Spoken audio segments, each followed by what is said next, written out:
Muy buenas noches.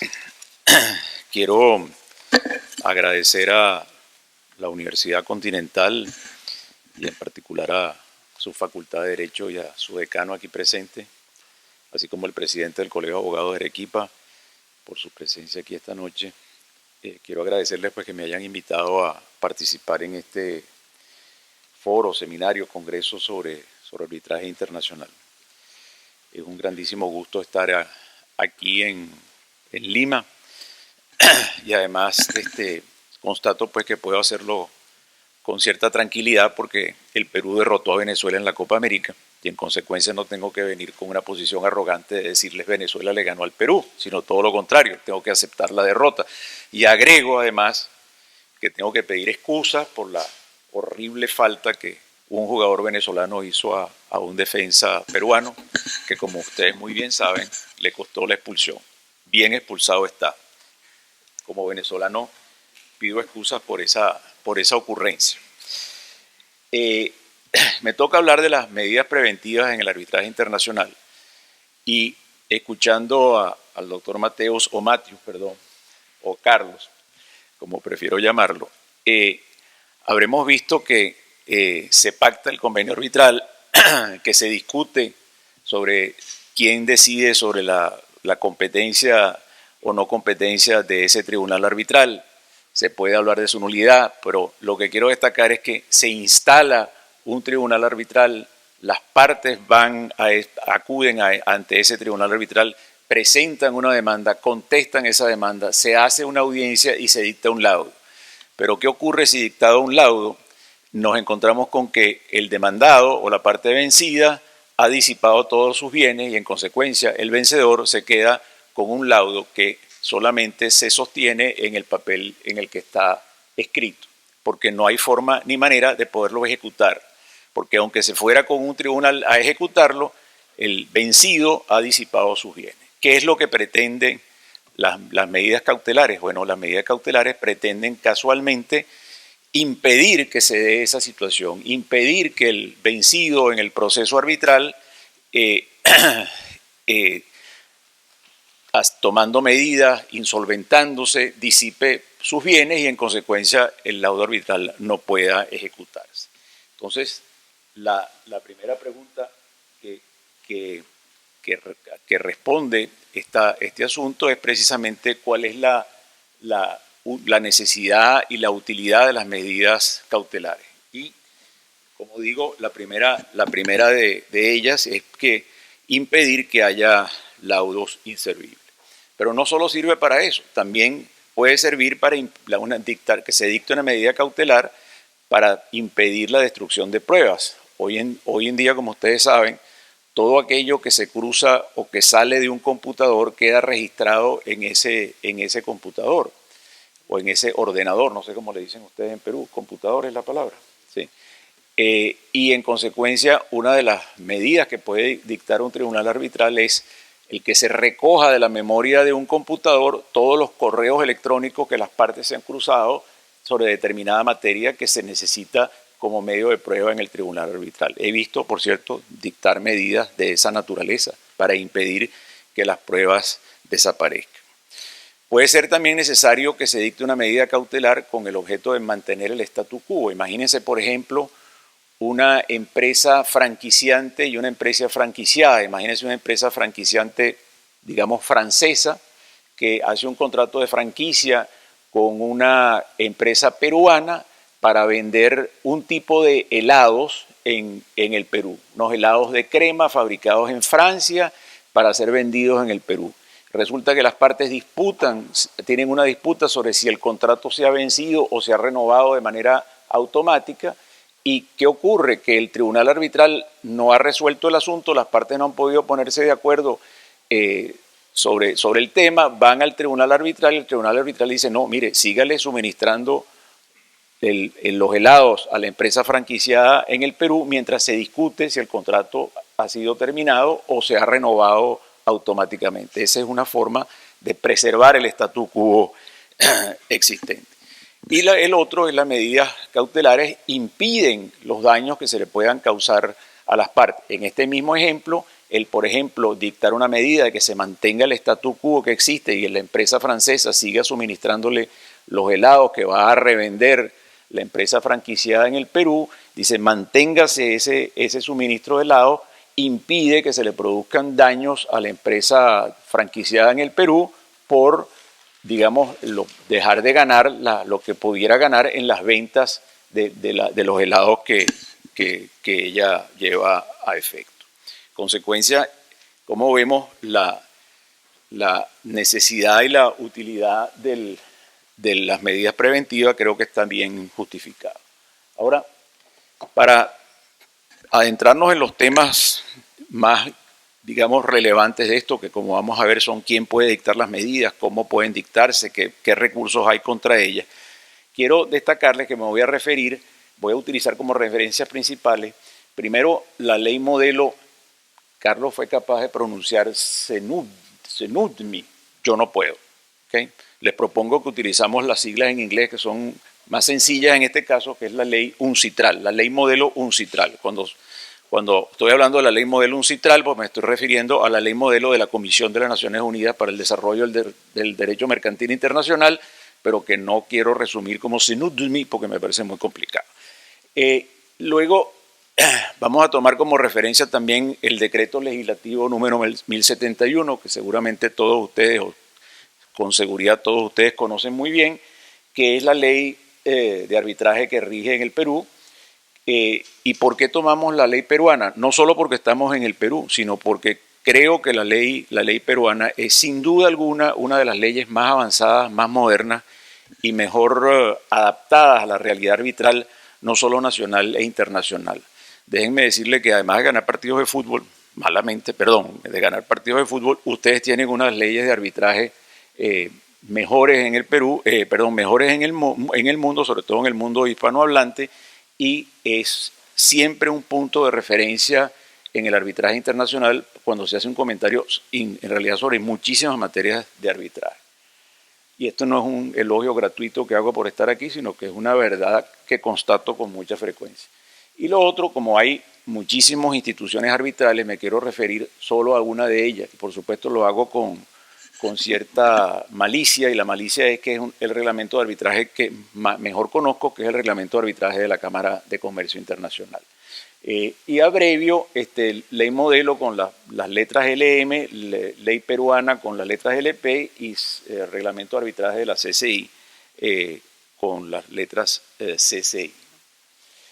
Ahora, ¿cuáles son los requisitos de procedencia para que un tribunal arbitral e incluso un tribunal judicial dicte una medida cautelar o una medida preventiva? Tienen que darse algunas condiciones. La primera y la más importante, y esto entronca perfectamente con lo que el profesor Matios nos explicó en la primera intervención, es que las partes no las hayan excluido. Es decir, es posible que las partes en su cláusula arbitral o incluso cuando se firma el acta de emisión o el acta de instalación del tribunal arbitral, decidan que en ese particular proceso arbitral o en esa relación contractual el tribunal arbitral no va a estar facultado para dictar medidas preventivas. Déjenme decirles que la ley peruana no tiene una disposición semejante. Y la pregunta que me hago es si las partes pueden o no excluir en el Perú las medidas preventivas. Mi opinión personal, pero por favor tómenla a beneficio de inventario, es que sí pueden, por el poder que tienen de controlar el proceso arbitral y porque el arbitraje surge precisamente de un acuerdo de las partes. Y si surge de un acuerdo de las partes, pareciera razonable pensar que también pueden excluir las medidas preventivas en el arbitraje. Pero en fin, creo que esa es una pregunta o un tema que es mucho más para ustedes que para mí, ¿no?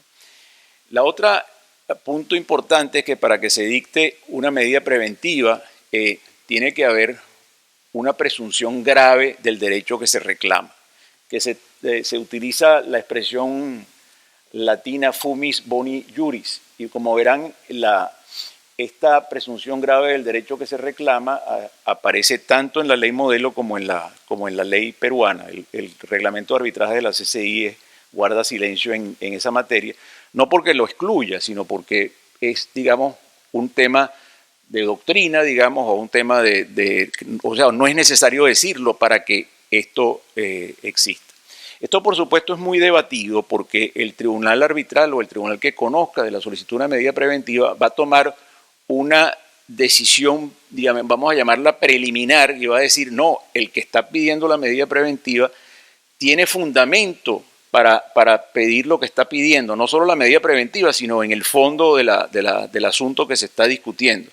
Y hay muchos que ven eso como una decisión, digamos, como una toma de posición frente al caso que se está debatiendo y consideran que esto no debería hacerse.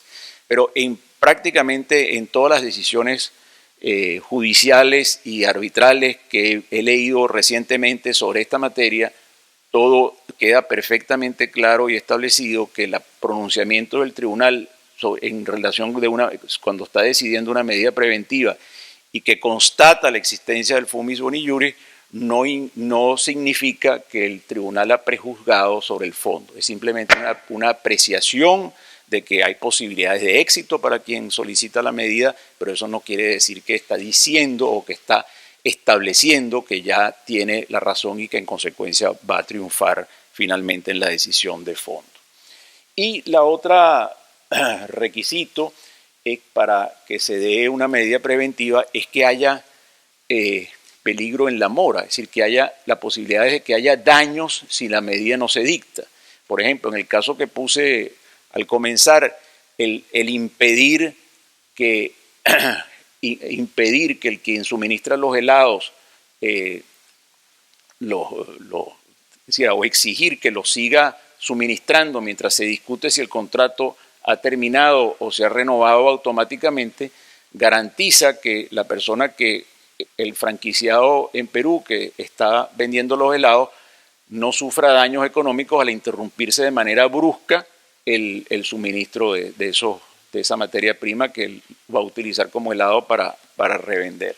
En consecuencia, es importante que haya lo que se denomina o lo que se llama la necesidad de la medida y que en latín se expresa con los términos de periculum in mora, que como ven está tanto en la ley modelo como en el decreto legislativo peruano. Ahora, también es importante destacar que si el tribunal arbitral tiene dudas sobre los efectos que esa medida puede tener, sobre los daños que se le pueden causar al afectado por la medida, el tribunal arbitral puede pedirle una garantía al solicitante de la medida. ¿Y esa garantía para qué es? Valga la redundancia, para garantizar que el solicitante de la medida va a poder pagar los daños y perjuicios que le está causando o que se le van a causar al afectado por la medida en caso de que la decisión final le fuera desfavorable al solicitante.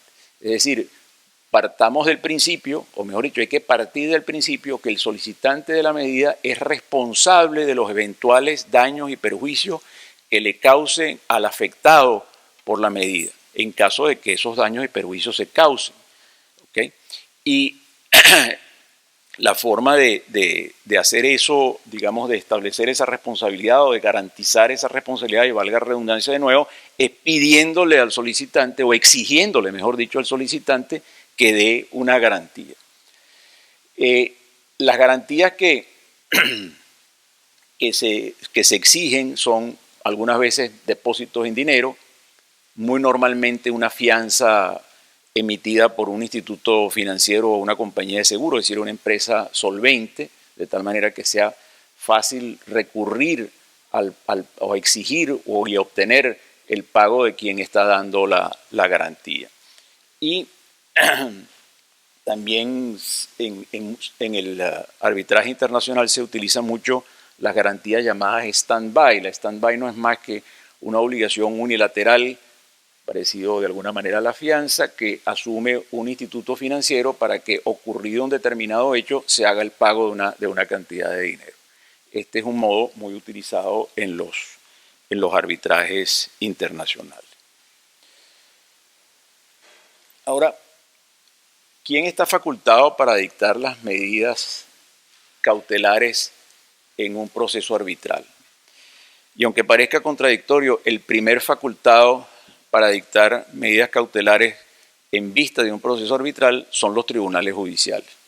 Y de alguna manera esto es contradictorio. ¿Cómo pueden estar autorizados o facultados los tribunales judiciales para dictar una medida preventiva sobre un proceso arbitral que aún no se ha iniciado, cuando las partes precisamente escogieron ir a resolver su controversia ante un tribunal arbitral y no ante los tribunales judiciales?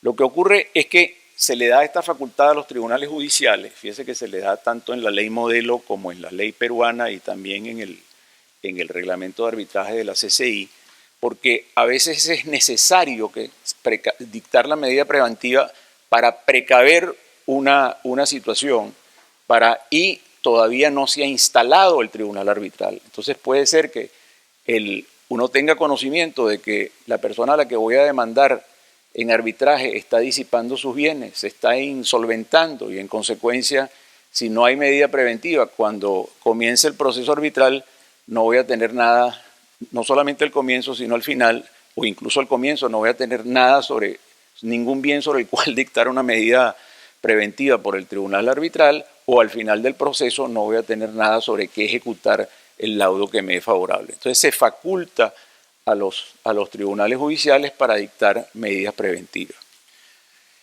Es preciso destacar que en la legislación peruana, en la ley modelo y también en el reglamento CCI, se dice muy claramente que acudir a un tribunal judicial a solicitar una medida preventiva no significa de manera alguna que se está renunciando al arbitraje.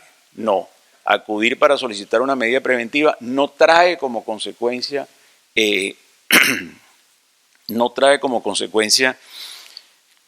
la renuncia al arbitraje. La otra posibilidad es acudir a un tribunal arbitral de emergencia. En ciertos reglamentos institucionales existe esta posibilidad. En el reglamento de la CCI, este procedimiento del tribunal de emergencia está en el artículo 29 y en el apéndice quinto, y supone que la parte que necesita o que quiere solicitar una medida preventiva acuda ante el secretariado de la CCI, solicite la constitución de un tribunal de emergencia y la Corte de Arbitraje de la CCI en un plazo muy breve nombrará 1 o 3 árbitros para que conozcan de esa solicitud de medida preventiva. Y esa posibilidad o ese sistema también existe en otros reglamentos de arbitraje. Existe, por ejemplo, en el Centro Internacional para Resolución de Disputas de la American Arbitration Association, también existe en la Cámara de Comercio de Holanda, en el centro de arbitraje de esa Cámara de Comercio, existe la posibilidad de constituir un tribunal arbitral de emergencia para que conozca la medida. Ahora, una vez que se ha iniciado el proceso arbitral, una vez que se ha instalado el tribunal arbitral, ¿a quién corresponde dictar las medidas preventivas? La respuesta más lógica para todos será, el tribunal arbitral, y efectivamente así es. Pero en ciertas jurisdicciones es posible que la competencia del tribunal arbitral para dictar medidas preventivas sea conjunta con los tribunales judiciales. Sistema que, por cierto, a mí no me gusta en lo más mínimo. Para mí, una vez que se constituye el tribunal arbitral, la facultad de dictar medidas preventivas debería ser única y exclusivamente del tribunal arbitral. ¿Y qué ocurre con esto? Que en el Perú es exactamente la situación que se ha adoptado. Una vez que se constituye el tribunal arbitral, el tribunal judicial tiene la obligación de remitirle al tribunal arbitral el expediente que tiene sobre medidas preventivas, y es el tribunal arbitral el que asume la competencia para dictar medidas cautelares. A mí esta dualidad en la que tienes tribunales judiciales actuando por un lado en materia de medidas preventivas y a la vez tienes la posibilidad de que un tribunal arbitral dicte medidas preventivas sin saber quién decide qué, me parece un tema muy complicado. Yo me he encontrado en una situación así, en un arbitraje que tenía lugar en Argentina. En Argentina hasta hace poco los tribunales arbitrales no podían dictar ni ejecutar medidas preventivas, lo tenían que hacer los tribunales judiciales. Eso después ha ido cambiando, pero es una situación bastante incómoda de tener un tribunal judicial que ha dictado medidas preventivas, que ha afectado el proceso arbitral, y el tribunal arbitral está atado de manos sin poder tomar ninguna decisión al respecto. Creo que en eso el legislador peruano fue muy sabio y cambió esa situación y le dio competencia exclusiva al tribunal arbitral. La solución peruana, como digo, tiene además la siguiente característica, que antes de la instalación del tribunal arbitral se puede acudir al tribunal judicial, como ocurre casi siempre, pero pone una obligación, creo que es a los 10 días, para que se inicie el proceso arbitral. Es decir, se va al tribunal judicial, se obtiene la medida, pero en 10 días hay que iniciar el proceso arbitral. Y una vez que el tribunal arbitral se instala, como dije, el tribunal arbitral asume todas las facultades cautelares y cesan las facultades cautelares de los tribunales judiciales. Buena decisión y buen camino. La otra cosa importante es, pueden dictarse medidas preventivas sin escuchar a la otra parte. Es necesario citar para que comparezca a la otra parte antes de dictar una medida preventiva. Bueno, la ley peruana es muy clara. Utilicemos la expresión latina inaudita altera parte, es decir, el artículo 47.3 permite que se dicten medidas preventivas sin citar a la otra parte. Y esto tiene mucho sentido.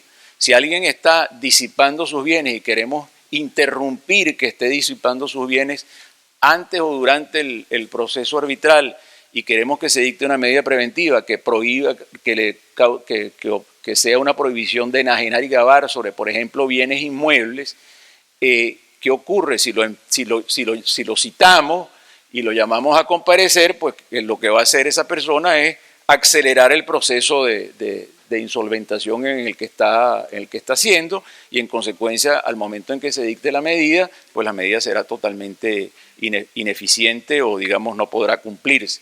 Consecuencia, la posibilidad de que un tribunal arbitral dicte una medida preventiva sin convocar al que va a ser afectado es una necesidad real, y además es una realidad que se da en los tribunales de justicia. No crean, por cierto, que lo que les estoy diciendo todo el mundo lo considera así. Por ejemplo, en el procedimiento de árbitro de emergencia que tiene la CCI, hay que citar a la otra parte. O sea, es verdad que se puede constituir un tribunal de emergencia para que conozca una medida preventiva incluso antes de la existencia del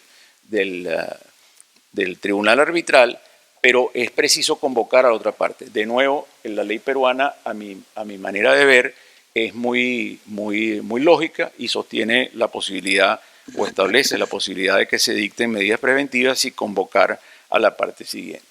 La otra cosa importante es que las medidas preventivas pueden dictarse de dos maneras. Puede ser una orden procesal o puede ser un laudo. Lo más común es que se dicten como una orden procesal y no como un laudo. Algunas veces se dicta como laudo, sobre todo cuando la decisión sobre medidas preventivas va a tener efectos no solo en la jurisdicción del país del tribunal arbitral, sino que va a tener efectos en el extranjero. ¿Y por qué? Porque los laudos que se quieran cumplir en el extranjero están amparados, en el caso de Hispanoamérica, por la Convención Interamericana de Arbitraje, a nivel mundial por la Convención de Nueva York, y los laudos, como ustedes saben, son normalmente fácilmente ejecutables al amparo de esas dos convenciones. Pero lo natural, lo normal es que se dicten por vía de orden procesal. Después, ¿cuáles pueden ser las medidas preventivas que los tribunales arbitrales pueden dictar?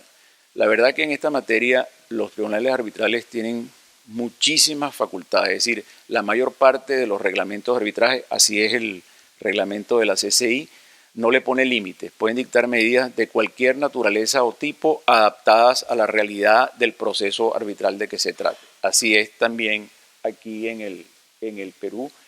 aunque en el Perú se hace un listado, pero yo diría que el listado que se hace, como preservar el statu quo, impedir daños al proceso arbitral, preservar bienes para la ejecución del laudo, preservar elementos de prueba, yo creo que son conceptos que no limitan la posibilidad de establecer medidas, digamos, por ejemplo, en materia de preservar elementos de prueba o preservar bienes, es decir, podemos ver un número muy grande de posibilidades, prohibiciones de enajenar y gravar, hipotecas sobre inmuebles, es decir, hay una enorme variedad de posibilidades que, que tiene el tribunal arbitral, ¿no?, para dictar medidas. Aquí me quiero referir a algunos tipos de medidas que, digamos, se discuten mucho en el arbitraje internacional. Una de las medidas que ustedes verán en algunos textos es security for costs.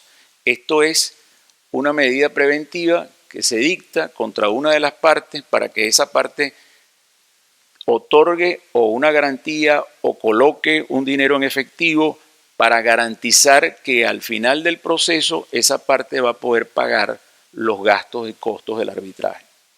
Esta es una medida que se dicta con alguna frecuencia cuando se tiene, digamos, se estima, sobre todo se hace contra las partes demandantes, una especie de casus cautio judicatum solvi. Es decir, tenemos que estar seguros que usted que está demandando y que está utilizando este proceso no sea un proceso abusivo. Y en el caso de que sea un proceso abusivo, al terminar ese proceso haya suficiente dinero colocado en un lugar seguro para que usted pague los gastos y los costos de este arbitraje que usted ha iniciado abusivamente. Esa es una medida que se dicta con alguna frecuencia. La otra medida que dictan los tribunales arbitrales es lo que llaman anti-suit injunctions. ¿Y esto qué es? Esta medida lo que intenta es imponerle a las partes la obligación, una obligación negativa, de no acudir a los tribunales judiciales. Es decir, lo importante es que lo que se quiere es que las partes discutan únicamente en el tribunal arbitral la disputa que tienen, pero que no vayan a los tribunales judiciales a, digamos, iniciar un proceso judicial que entraría en conflicto con el proceso arbitral. Y existe en algunos países anglosajones, particularmente el Reino Unido, Inglaterra y otros países como Australia, como Nueva Zelanda, una medida terrible que llaman Mariva Injunctions. La Mariva Injunctions es una orden de congelamiento de bienes. Al principio se dictaba dentro de la jurisdicción del Reino Unido, es decir, en Inglaterra, Gales, Escocia, y sobre los bienes que la empresa o la persona tenía allí, se le congelaban los bienes y no podía hacer operaciones sino de detal, es decir, continuar sus operaciones comerciales normales, pero no podía hacer nuevas inversiones, no podía vender activos, en fin, es una medida muy dura. Más dura aún que esa medida se extendió luego a nivel mundial. Entonces tienes un tribunal británico dictando contra una empresa establecida en el Reino Unido para que no pueda movilizar sus bienes en todo el mundo. Es una medida muy extrema, típicamente inglesa, y déjenme decirles que yo vi una medida de Mariva Injunction dictada en el contexto de un proceso arbitral en la CCI, iniciada por el grupo de empresas ExxonMobil contra Petróleos de Venezuela. Y hubo una Mariva Injunction por $12.000 millones en el año 2000, creo que es 2009, ¿okay?, o 2008, perdón,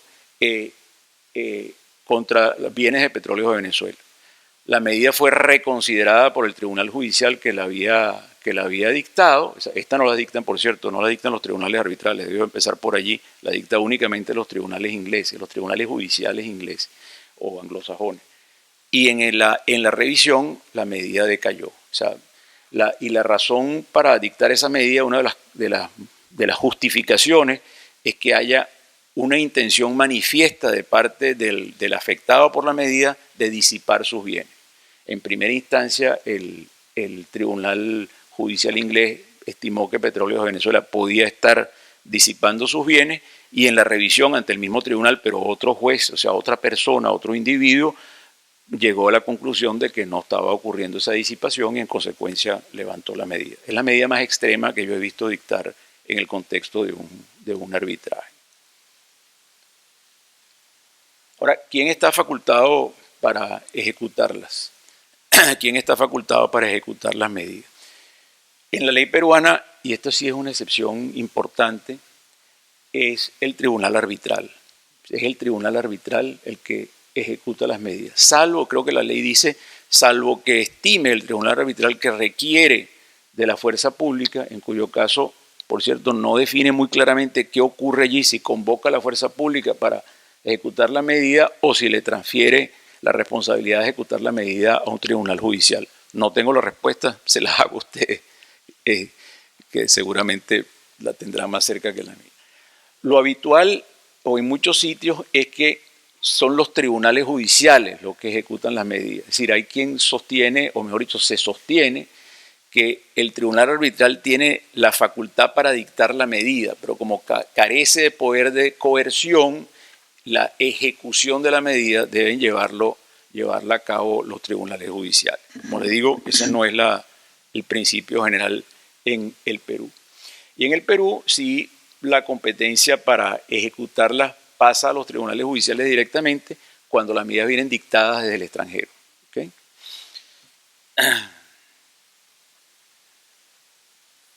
Ahora, pueden denegarse o dejar de cumplirse las medidas judiciales, las medidas cautelares ordenadas por un tribunal arbitral. Y sí, si es posible, puede ser que el tribunal, mejor dicho, en el Perú veo sumamente difícil que se pueda denegar la ejecución de la medida, porque como digo, esa denegación, la ejecución de la medida corresponde al propio tribunal arbitral. Pero en los países en los que esa ejecución corresponde a los tribunales judiciales pueden, a solicitud de las partes o por determinación del propio tribunal, negar la ejecución de la medida. Por ejemplo, la parte contra quien se solicita la medida puede decir no, el proceso, igual que ocurre cuando se va a ejecutar un laudo, puede decir este laudo no puede ejecutarse o esta medida no puede ejecutarse porque quien suscribió el acuerdo arbitral no tenía capacidad suficiente para hacerlo, era un menor, en consecuencia no podía. O también puede denegarse el reconocimiento a solicitud de parte cuando la parte no fue notificada del arbitraje o del nombramiento del tribunal arbitral o no pudo defenderse en el proceso arbitral y en consecuencia ha sido condenado indebidamente. Esas son unas de las posibilidades. Hay otras, pero no quiero enumerarlas todas porque ya el tiempo me está apretando, ¿no?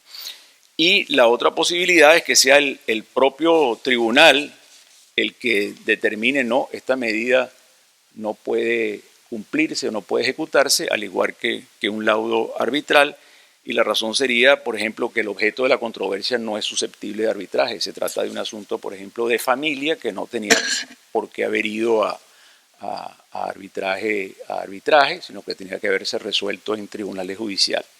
O también cuando el reconocimiento o ejecución viola el orden público. Como les digo, en el caso del Perú, estas denegaciones por los tribunales judiciales se van a presentar únicamente en el caso de medidas preventivas que vengan dictadas desde el extranjero y no las que se dictan en el Perú, porque repito, en el Perú lo normal es que sea el tribunal arbitral el que ejecute la medida y no los tribunales judiciales.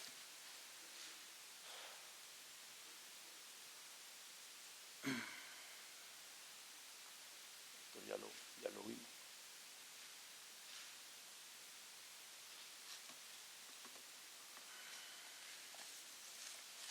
Una de las cosas importantes es que